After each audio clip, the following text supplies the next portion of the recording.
Halo Sobat Top 10, sesuai dengan request kamu, kita akan membicarakan mengenai prioritas-prioritas nilai TPS dalam UTBK yang akan kamu ikuti.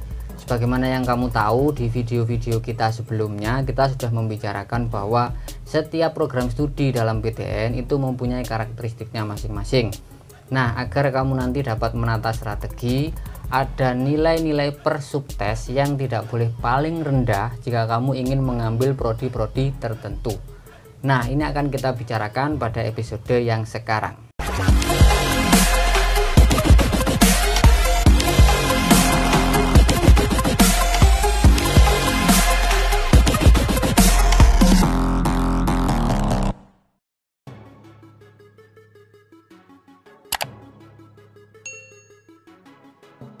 Singkat ceritanya, apabila kamu ingin mengambil sebuah prodi di SBMPTN, maka kamu perlu memprioritaskan subtes-subtes tertentu dalam TPS yang harus paling unggul dibanding yang lain, atau setidaknya tidak boleh paling lemah dibanding dengan yang lainnya. Sebelum saya bahas detailnya, mungkin kamu bertanya, apakah prioritas ini bersifat mutlak ataukah tidak? Tentu saya tidak bisa menjawab itu, namun berdasarkan fakta dan kenyataan yang terjadi, itu bentuknya adalah seperti yang akan saya sampaikan. Jadi ini berdasarkan pengalaman asli, nilai UTBK asli tahun kemarin 2019 kakak kelas kamu. Ini bisa dijadikan sebagai salah satu referensi strateginya.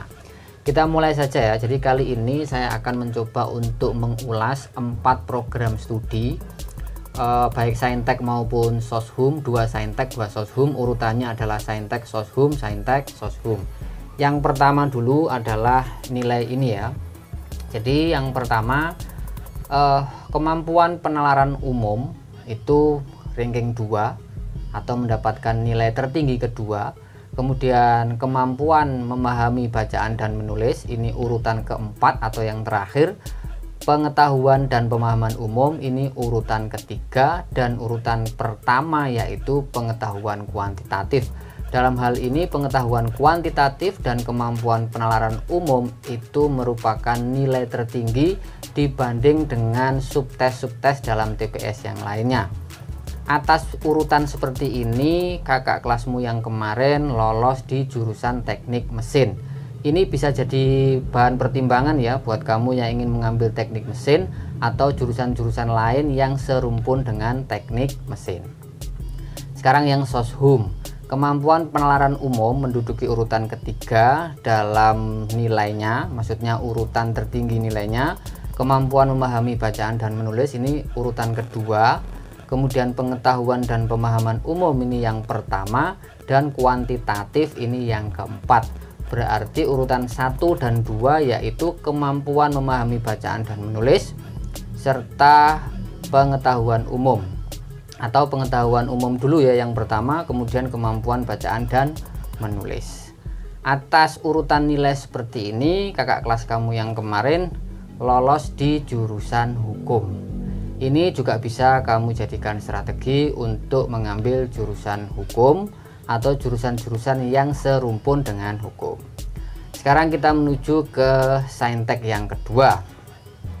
Urutan pertamanya adalah kemampuan penalaran umum, kemudian kemampuan memahami bacaan dan menulis, ini urutan ketiga. Pengetahuan dan pemahaman umum urutan keempat, dan pengetahuan kuantitatif itu urutan kedua. Jadi nilai yang tertinggi 2 yaitu kemampuan penalaran umum ranking 1, pengetahuan kuantitatif ranking 2. Atas urutan nilai seperti ini, kakak kelasmu yang kemarin lolos pendidikan dokter. Kamu bisa membuat ini sebagai referensi strategi untuk pendidikan dokter dan jurusan-jurusan lain yang serumpun dengan kedokteran. Soshum yang kedua, kemampuan penalaran umum menduduki urutan keempat, bacaan dan menulis urutan pertama, pengetahuan dan pemahaman umum urutan kedua, kemudian pengetahuan kuantitatif urutan ketiga. Jadi 2 besar diduduki oleh kemampuan bacaan dan menulis, kemudian pengetahuan dan pemahaman umum. Atas urutan nilai yang seperti ini, kakak kelasmu yang kemarin lolos di jurusan sejarah atau pendidikan sejarah. Jadi strategi ini bisa kamu gunakan untuk memberikan prioritas lebih pada porsi belajarmu dengan urutan-urutan yang seperti tadi.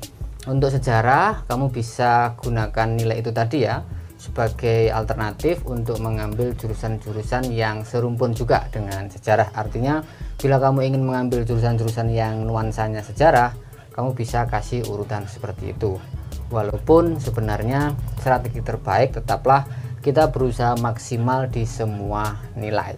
Namun apabila kita ingin berstrategi, maka itulah 4 contoh yang bisa kamu pakai untuk UTBK 2020 sebagai strategi lolos SBMPTN 2020. Next episode kita akan lanjutkan untuk juga membahas strategi semacam ini.